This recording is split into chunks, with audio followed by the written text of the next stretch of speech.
Guten Morgen, good morning everyone. So my name is Benjamin Joffe. For those of you who don't know us, so HAX is an accelerator focused on hardware, so I'm going to talk about hardware.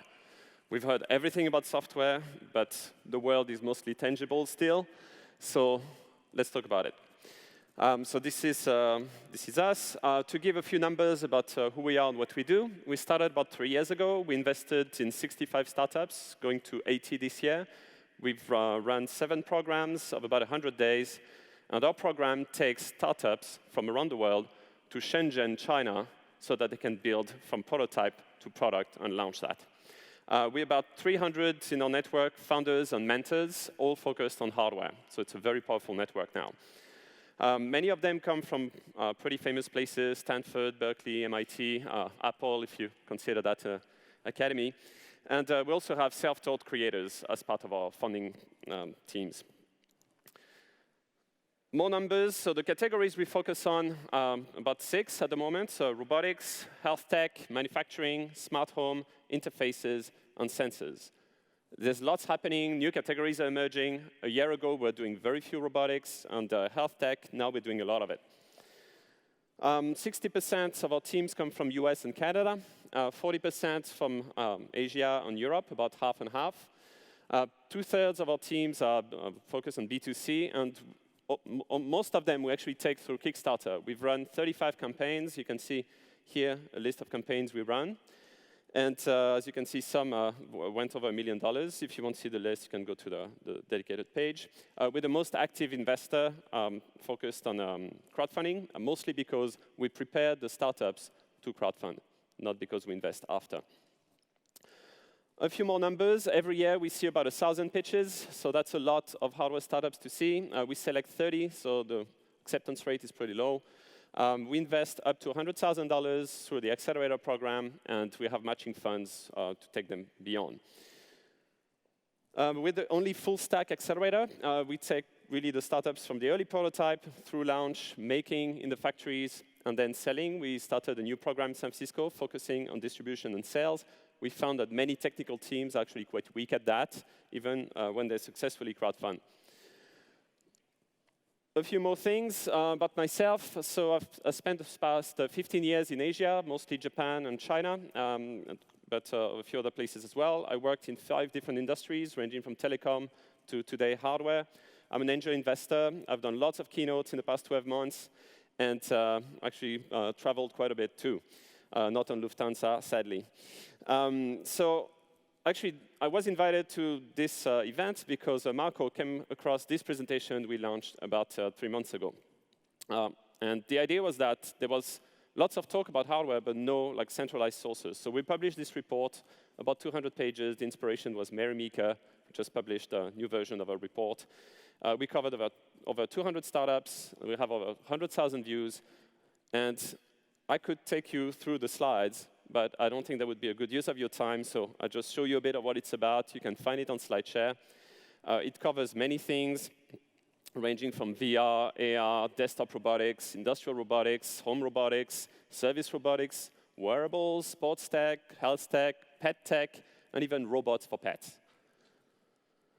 So the talk today is going to be about disruption through hardware, and I want to focus on 5 things. So first is that there's more startups. There's also more unicorns. There's more speed. It concerns more industries. It's more global. And there's more ahead. So let's get started. So more startups. You might have seen this graphic. Those are the startups in hardware. There's many of them. There's many missing on this graphic. It's really exploding. John Chambers, who just retired as CEO of Cisco, was saying that Internet of Things might represent a $19 trillion opportunity.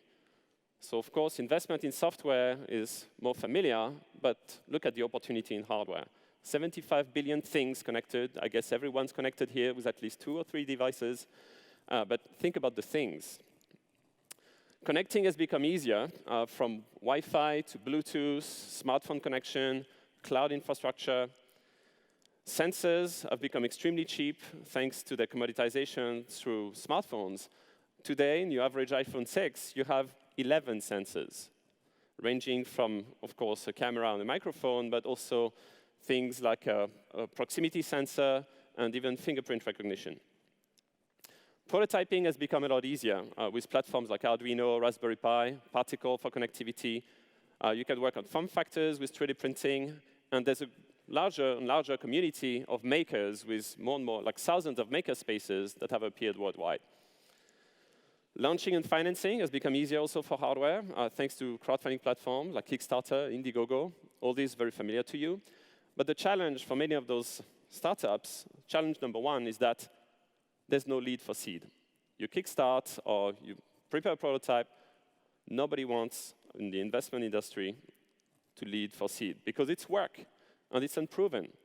So it's really, really hard for hardware startups to find seed, and I think this is where some of the opportunities are. Second is that there's more unicorns. So you've heard everything about the software unicorns, European unicorns, how to go global, but you probably heard also about some hardware unicorns. A couple that might be a little bit less familiar to you are the last two. DJI, one of probably the biggest consumer drone company based in Shenzhen, and global company. And the last one, Xiaomi, is today one of the biggest smartphone makers in the world, and it's Chinese. It can be as big and fast as software. Uber is probably the poster child of a successful company in software, but look at Xiaomi. It compares very well, actually. The valuation, almost the same, except that they got there with a quarter of the capital that was raised by Uber. More examples, Fitbit and Box. Fitbit is about to go IPO with a valuation estimated around $3 billion. That's more than Box. That needed almost 10 times as much capital to get there on more time. There's more candidates for unicorns. I'd say old folks like Roku, Sonos, and more recent one like Misfit, 3D Robotics, Ninebot, which actually is a Chinese robotic and personal mobility company that just acquired Segway. Some of our early startups might get there. We'll see in a few years. In the first 2 years of existence, those 3 companies already reached valuations between 20 and 50 millions. MakeBlock is a robotic kit for kids. It actually allows you to create even a 3D printer based on its kit. Yeelink is connected smart lights, and Particle is an IoT connectivity solution.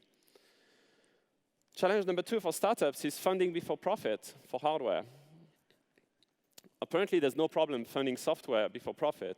And Oliver Samwer was saying just yesterday that he knows that marketplaces might take like 6 to 8 years, for instance, to reach profitability. We don't allow that for hardware, it seems. More industries. Many industries actually going from mainframe era to a desktop era. And that's changing everything. Of course, you're familiar with 3D printers, but there's many, many more desktop robotics and desktop machines that are appearing. From PCB printers like Volterra to a desktop CNC machine. One that came out of our accelerator is actually for biotech. So if you're familiar with biotech, you know that liquid handling is a pain. You take liquid from with a pipette from one place to another, and you do that many hours a day.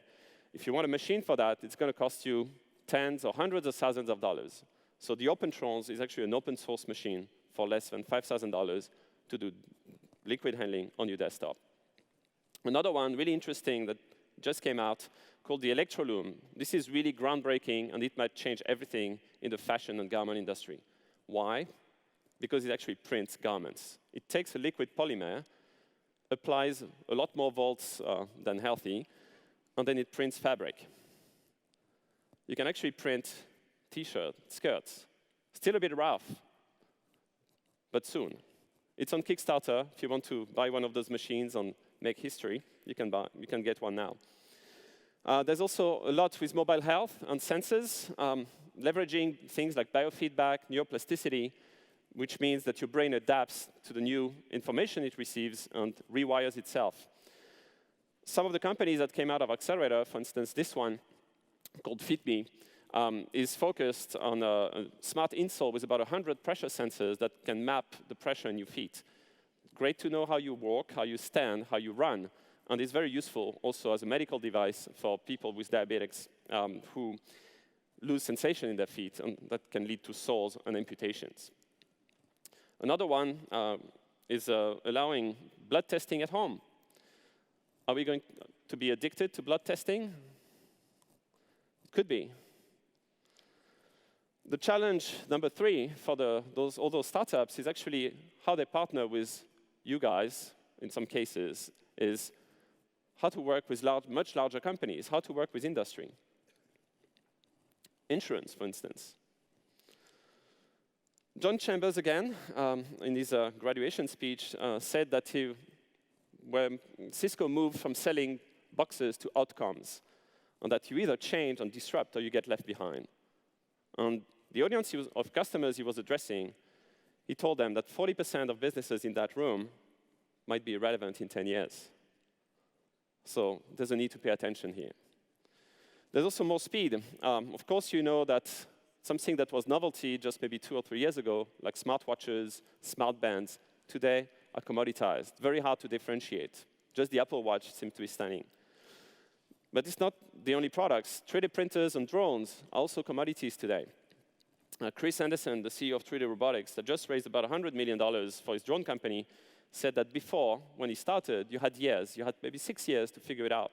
Today, you have 6 months. Things go really fast. I brought with me one of those devices. Maybe you saw it. It's a simple activity tracker from Xiaomi with pretty much the same components as a Fitbit, except it cost $15. When you reach that level of commoditization, what can happen? I mean, and we call that Xiaomization, because Xiaomi is really a front runner in this, with disruptive prices and high quality. Those are some of the products that Xiaomi released. So the activity tracker, a security camera, even an action camera, very similar to GoPro in terms of specs, for half the price. So there's lots of competition there. So how can you protect yourself? You can do something hard with science, whatever science that is, with software, and with an ecosystem of suppliers or developers or users. One example of startups we invested in the 3D printing space is totally new technology, so there's science there. It's about 10 times faster as a MakerBot, and it's launching this month on Kickstarter. Challenge number 4 is, as you understand, is positioning and defensibility. And number 5 is you have to be more global. The silicon today has left Silicon Valley and has moved to Shenzhen. Those dots on the map are the factories around Shenzhen. There's tens of thousands of electronic suppliers and factories doing all sorts of things. Supply chain is a key component in the profitability and the viability of a hardware startup. You might know Shenzhen from Foxconn, which is in the outskirts, but this is Shenzhen today. This tower is 100 floors, 430 meters, and this is Shenzhen at night. Brought another artifact with me from Shenzhen, and that looks maybe very familiar. This one came out about 2 months ago. I have it here. It looks very familiar, but the function is actually very different. It has a camera, it has a SIM card. Essentially, it's a phone, and it costs $45. So why is this important? It's important because it shows that you can create reasonably high-quality products very fast on a short run. This will sell maybe 10,000 units, 20,000 units. This is great, because it means that as a startup, this supply chain is now accessible to you. It works for manufacturing, but also for prototyping. Around our office in Huaqiangbei, the electronic district of Shenzhen, there's about 20 buildings that are full of components.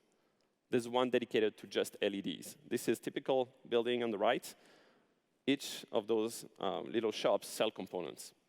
So you can prototype a lot faster, a lot cheaper. And our teams tell us that 1 week in Shenzhen is like 1 month in Silicon Valley.